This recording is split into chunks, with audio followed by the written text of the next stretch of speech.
Classes दोस्तों, Nanak classes के YouTube channel पे आपका स्वागत है। बात कर रहे हैं मई 2020 की महत्वपूर्ण नियुक्तियां कि 1 मई से लेकर और आज 16 मई है। 16 मई तक क्या क्या महत्वपूर्ण केंद्र सरकार और राज्य सरकार में जो नियुक्तियां हुई है वो सारी बात करते हैं। तो मई 2020 की प्रमुख नियुक्तियों से संबंधित एक स्पेशल आपके लिए वीडियो लेके आया हूँ। तो सारे विद्यार्थी वीडियो को शेयर करोगे, लाइक करोगे, अगर आप चैनल पे नए हैं तो इसको सब्सक्राइब करोगे। तो शुरुआत पहले क्वेश्चन की। भारतीय पुरातत्व सर्वेक्षण ASI का नया प्रमुख किसे बनाया गया? बहुत ही इंपॉर्टेंट है ये भारतीय पुरातात्विक सर्वेक्षण। जो आप नाम सुनते हो, कालीबंगा, लोथल, रंगमहल, रोपड़, मोहनजोदड़ो, ये सारी जो सर्वेक्षण हैं किन के माध्यम से शुरुआत हुई थी? भारतीय पुरातात्विक सर्वेक्षण। तो इसके जो नए प्रमुख बनाए गए हैं वो है वी विद्यावती को बनाया गया है।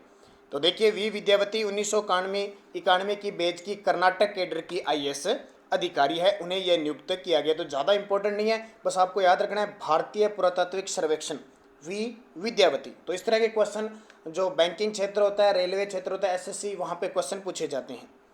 दूसरा, CBSE का अध्यक्ष किसे बनाया गया है? तो CBSE का अध्यक्ष बनाया गया मनोज आहूजा। तो मुख्य तथ्य देखिए, CBSI के नए अध्यक्ष मनोज आहूजा को बनाया गया है और इसका मुख्यालय कहाँ पे? नई दिल्ली में है। और CBSE की स्थापना 3 नवंबर 1962 को हुई थी। तीसरी इंपॉर्टेंट नियुक्ति देखिए, अंतर्राष्ट्रीय हॉकी महासंघ यानी FIH के प्रमुख के रूप में नरेंद्र बत्रा का कार्यकाल कितने समय के लिए बढ़ा दिया गया? देखिए, अंतर्राष्ट्रीय हॉकी महासंघ, तो इसका कार्यकाल बढ़ा दिया है किसका? नरेंद्र बत्रा का। और ये हमारे भारत के हैं। सबसे बड़ी बात देखिए, भारत के हैं, इनका कार्यकाल फिर बढ़ा दिया गया है। कब तक बढ़ा दिया गया? तो मई 2022 तक इनका कार्यकाल है, मई 2021 तक इनका कार्यकाल क्या है? बढ़ा दिया गया है। मुख्य तथ्य, तो मई 2021 तक कार्यकाल बढ़ा दिया। नवंबर 2016 में नरेंद्र बत्रा को अंतर्राष्ट्रीय हॉकी महासंघ का अध्यक्ष चुना गया था।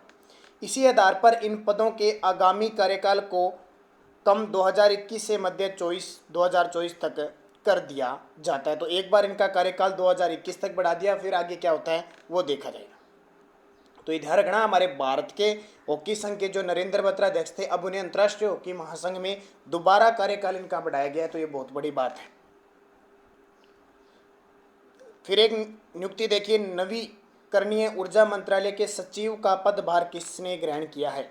नवीकरणीय जो गैर परंपरागत ऊर्जा स्रोत है ना, जैसे सौर ऊर्जा, पवन ऊर्जा, बायोमास, उनका सचिव किसे नियुक्त किया गया है? तो इंदु शेखर चतुर्वेदी को। किसे? इंदु शेखर चतुर्वेदी को नियुक्त किया गया है। मुख्य तथ्य, तो इंदु शेखर चतुर्वेदी ने नवीन व नवीकरणीय ऊर्जा मंत्रालय के सचिव का पदभार संभाल लिया है। नवीन व नवीकरणीय राज्य जो स्वतंत्र प्रभार है मंत्री कौन है? राजकुमार सिंह। केंद्र की बात कर रहा हूँ मैं, केंद्र में नवीन व नवीकरणीय राज्य मंत्री राजकुमार सिंह हैं। और अब सचिव कौन बन गए? इंदु शेखर चतुर्वेदी। ये देखिए, बहुत इंपॉर्टेंट है। अंतर्राष्ट्रीय स्तर की जो संस्था UNEP की गुडविल एम्बेसडर दोबारा चुनी गई है, गुडविल एम्बेसडर, तो वो दिया मिर्जा चुनी गई है। मुख्य तथ्य, संयुक्त राष्ट्रीय पर्यावरण कार्यक्रम UNEP द्वारा बॉलीवुड अभिनेत्री और पर्यावरणविद दिया मिर्जा के भारत की गुडविल एम्बेसडर के रूप में कार्यकाल को 2022 तक के लिए बढ़ा दिया गया है। तो दोबारा इनका कार्यकाल बढ़ा है, तो दोबारा जाहिर सी बात है एग्जाम में पूछा जाएगा। और जब बात भारत के किसी व्यक्ति की होती है तो एग्जाम में आता ही आता है। तो UNP यानी संयुक्त राष्ट्र पर्यावरण कार्यक्रम द्वारा, और ये बॉलीवुड अभिनेत्री है दिया मिर्जा। तो क्वेश्चन आ सकता है, हाल ही में दिया मिर्जा किस संस्था में गुडविल एम्बेसडर के कारण प्रसिद्ध है? UNP, या UNP की गुडविल एम्बेसडर कौन है? दिया मिर्जा। और ये अभी एक अंतर्राष्ट्रीय नियुक्ति है, इराक के नए प्रधानमंत्री बने हैं। तो इराक के नए प्रधानमंत्री, क्योंकि विशेष रूप से मेन देश जो होते हैं उनके जब प्रधानमंत्री राष्ट्रपति चुने जाते हैं तो वो क्वेश्चन एग्जाम में पूछा जाता है। तो मुस्तफ़ा अल कदीमी इराक के नए प्रधानमंत्री बने हैं।